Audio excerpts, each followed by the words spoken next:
पानी वो बंद कर सकते हैं बिल्कुल, क्योंकि रन ऑफ द रिवर वहीं से आता है। लेकिन अब वो सुरंगें बना रहे हैं, दीगर काम कर रहे हैं, डैम बना रहे हैं। उन्होंने 2029 का टाइम दिया हुआ है। वो ये भूल रहे हैं कि 2030 में हमारे फील्ड मार्शल रिटायर होंगे, और फील्ड मार्शल जब तक मौजूद है तब तक तो भारत का सांस भी बंद है और पानी भी पाकिस्तान का खुला है। पाकिस्तान उसको जो है एक्ट ऑफ वॉर कह चुका है कि ये एक हम अपने ऊपर जंग समझेंगे। प्यासा तो नहीं मरने देंगे ना पाकिस्तान को। अफवाज पाकिस्तान मौजूद है ना, फिक्र क्यों करते हैं यार? कोई पानी का मसला नहीं है, ऐसी की तैसी उनकी। पहले अपने गंगा को तो पाक कर ले, जो गंदगी का नाला बन चुका है। गजब लिल हक। मेरा ख्याल है अब हमारी भी बस हो गई है। दोबारा से एक दफा हमें डीप स्ट्राइक्स जो है वो शुरू करनी पड़ेंगी। फिर भी डायलॉग का रास्ता जरूर रखना चाहिए। कश्मीर की हुकूमत मुकम्मल फेल है, नाकाम है और नाअहल है। जिन्होंने मज़ाकरात हल कराने के लिए भी मौलाना फजलुर रहमान की खिदमत जिनको लेनी पड़े, तो फिर आप उससे अंदाजा कर सकते हैं कि वो कितने अहल हैं।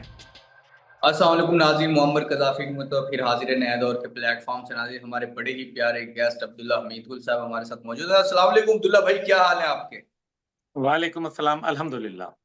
अब्दुल्ला भाई, पानी की जब भी बात आती है भारत धमकी लगाता है। बहुत दफा, ये पहली दफा नहीं हुआ। कुछ तो हमारे जो पुराने कुछ लीडरान थे, बुजुर्ग थे, वो तो ये भी कहते थे अगर आप हमारा पानी बंद करेंगे तो हम दरियाओं में खून बहेगा। इस तरह की बातें फिर डीजीएसपीआर ने भी इस तरह की बातें कही थी जो अभी है। तो इस तरह की बहुत सारी चीजें चल रही हैं। तो उसके बावजूद जो इंडिया है वो कोई नहरें बनाने की बात कर रहा है। बहुत सारी इस तरह की चीजें चल रही हैं। बिलावल भुट्टो ने भी लास्ट एक स्टेटमेंट दी है, जो अभी इंडस वाटर ट्रीटी के हवाले से कॉन्फ्रेंस हुई है। क्या कहेंगे, क्या भारत वाकई पाकिस्तान का पानी बंद कर सकता है? फिर पाकिस्तान एटॉमिक कंट्री है और उसके साथ साथ इतनी बड़ी फौज है, क्या पाकिस्तान कुछ नहीं करेगा? बिस्मिल्लाहिर्रहमानिर्रहीम, बहुत बहुत शुक्रिया। जी बिल्कुल, भारत पानी बंद कर सकता है, ये तो एक सवाल है। पाकिस्तान खुलवा सकता है, ये दूसरा जवाब है। तो उनको बंद करने दे, हम खुलवाते रहेंगे। जहां तक ताल्लुक है, वो मैं आपको बता देता हूं। जब से नरेंद्र मोदी आया था, उससे पहले भी भारत हमेशा, आपको पता है, तभी इंडस वाटर ट्रीटी की गई थी। और उसके तहत 3 दरिया उनके पास और 3 दरिया पाकिस्तान के पास थे। और सच्ची बात यह है कि पाकिस्तान ने जो अपनी कैपेसिटी बिल्डिंग करनी थी, वो तो हमने नहीं की। ताकि हम जो अब जितना भी मानसून में सैलाब आता है, जो कुछ आता है, अगर पाकिस्तान के पास स्टोरेज की फिर सहूलत हो, तो नेचुरली फिर हमें तो इसमें अल्लाह का शुक्र है हम स्टोरेज कर सकते हैं। लेकिन काला बाग डैम के ऊपर सियासत होती है, दीगर डैमों पर सियासत होती है, नतीजा कौन भुगतता है? आप और मैं और ये अवाम। अच्छा, ये तो चलें एक साइड पे कर दें। अब जो आ जाते हैं कि भारत ने इंडस वाटर ट्रीटी की वायलेशन बारहा करता रहा। लेकिन उसके बाद फिर नतीजा ये निकला कि हम उस वक्त मुकाम पे आ गए कि जहां बकायदा नरेंद्र मोदी जब से हुकूमत में आया, उसने बकायदा अपना जो पहला दफ्तर का पहला घंटा था रोजाना, वो पाकिस्तान मुखालिफ और पाकिस्तान के पानी की बंदिश के ऊपर ब्रीफिंग लेता था। और इसको जीरो आवर ब्रीफिंग कहा जाता है। तो जीरो आवर ब्रीफिंग के ऊपर पाकिस्तान के लिए पूरा 1 घंटा देना, इसका मतलब यह है कि पाकिस्तान उनके लिए कितना अहम है और कितना पाकिस्तान उनको तकलीफ पहुंचाता है, ये बात उससे आप अंदाजा कर सकें। अब उन्होंने पानी बंद करने के लिए मुख्तलिफ तरीके इख्तियार किए।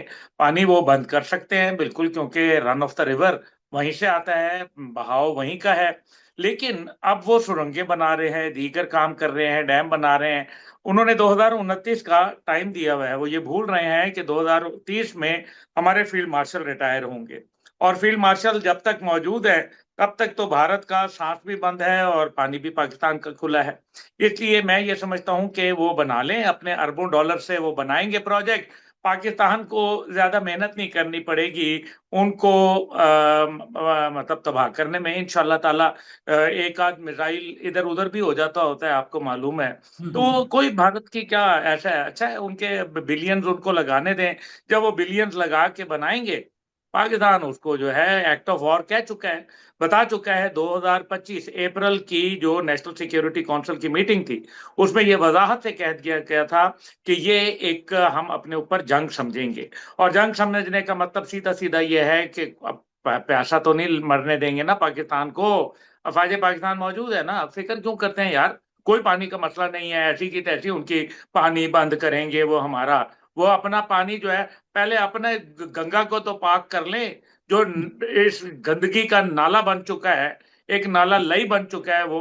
तो ये पानी बंद करेंगे, हमारे ऐसे बड़े आए हैं देखने, जो आए हैं नरेंद्र मोदी जैसे, पानी बंद करेंगे, बंद करके दिखाएं जैसे ऐसी देखे चीजें ना, तो। पीपल्स पार्टी एक बड़ी जमात है, और उनके जो सदर हैं पीपल्स पार्टी के, जो चेयरमैन हैं, अगर वो ये बात कहते हैं कि हमने एटम बम दिखाने के लिए नहीं रखा हुआ, तो ये कितनी सीरियस चीज है। देखिए, मेरे ख्याल में पीपल्स पार्टी के चेयरमैन की जो बातें हैं, वो तो एक सियासी बातचीत है। मैं तो हम्म। स्ट्रेटेजिक नौयत की बात करता हूं, और हम्म। मिलिट्री नौयत की। मिलिट्री को मालूम है कि उसने कौन कौन से चोजन टारगेट्स रखे हुए हैं, और मेरी इस सिलसिले में मुलाकात भी हुई है मुख्तलिफ लोगों से, अहम तरीन लोगों से। और मेरा ये ख्याल है कि पाकिस्तान का पानी वो बंद करना, ये पानी बंद करना उनका इख्तियार है। और वो एक एक साहब थे, वो कहते थे हमारी बड़ी अथॉरिटी है, वो रेलवे में काम करता था। ये जो ट्रैक के ऊपर ना जो झंडी लहराता है तो फिर वो कांटा बदलने वाला, तो कहता था, बार बार कहता था, जी वो हमारी बड़ी अथॉरिटी है, बड़ी अथॉरिटी है। लोगों ने कहा कि सरदार अपना भाईजान आपकी क्या अथॉरिटी है? तो उन्होंने कहा कि जनाब आए मैं आपको दिखाता हूँ। उन्होंने कहा जी ठीक है। उन्होंने वो कांटा नहीं बदला, ट्रेन आई, रुक गई, कांटा वो लाल था। अंदर से टीटी आया, उसने कहा कि क्यों नहीं तुमने कांटा बदला? उसने कहा कि जी बस मैंने नहीं बदला। उसने एक कस के थप्पड़ मारा, और उसने कहा कि फौरन बदलो। उसने जनाब वो कांटा बदल दिया। उसने ट्रेन छुक छुक करके चली गई। जब ट्रेन चली गई, तो लोगों ने कहा भाईजान आप तो कहते थे आपकी बड़ी अथॉरिटी है, बड़ी अथॉरिटी है, तो ये अथॉरिटी है?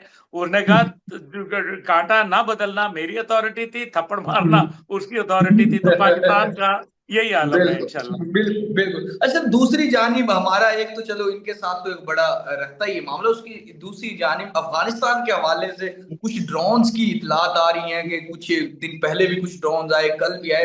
तो क्या सूरत हाल है? गजबुल हक कहाँ पर खड़ा है ऑपरेशन जो पाकिस्तान की जानिब से चल रहा था?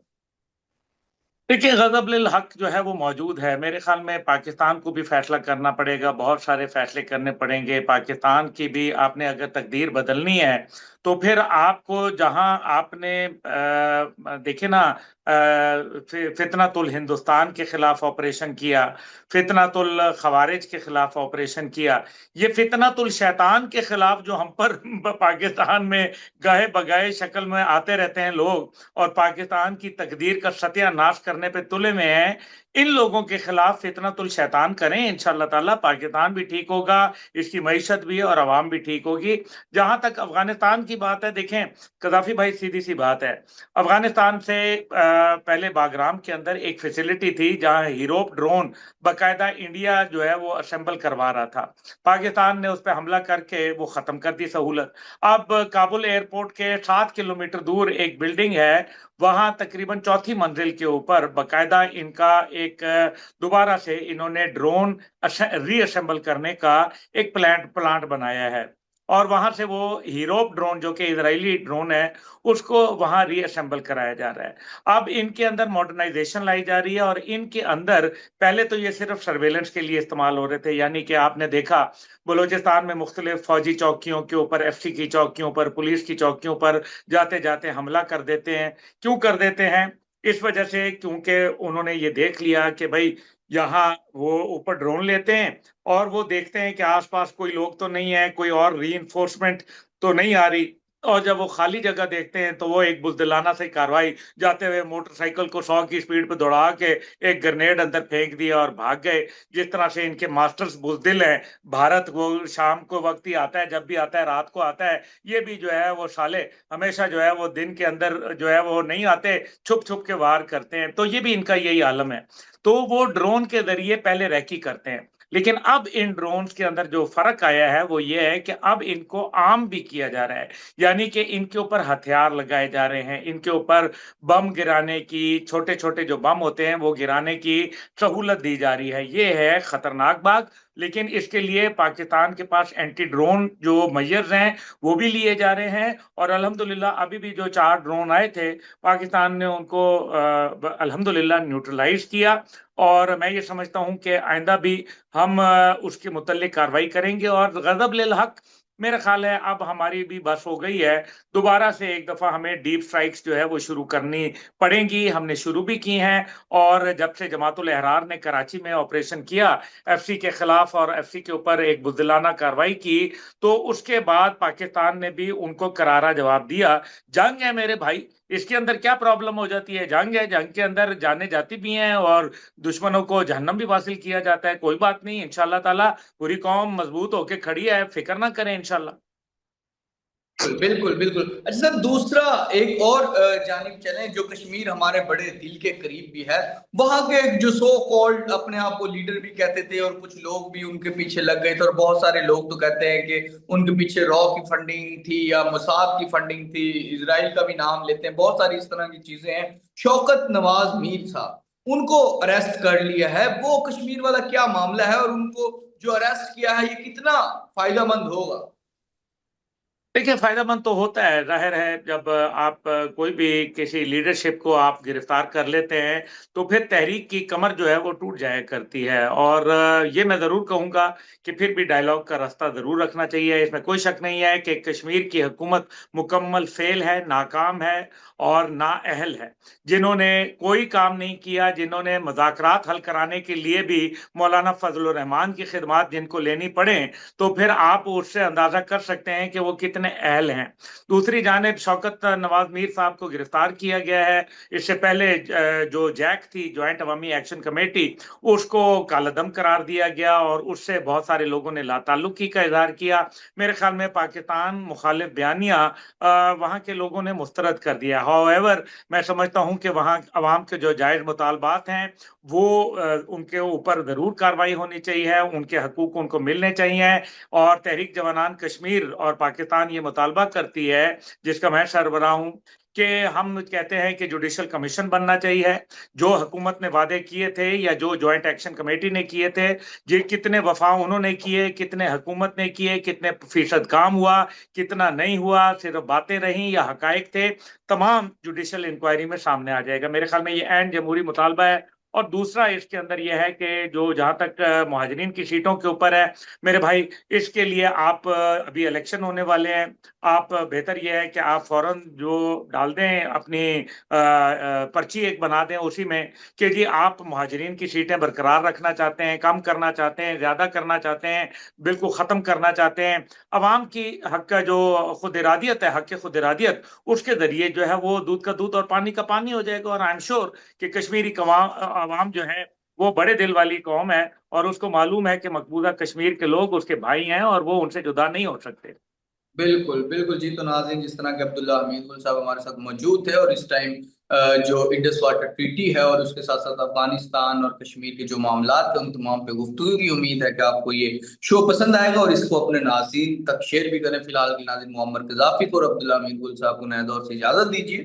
खुदा हाफिज।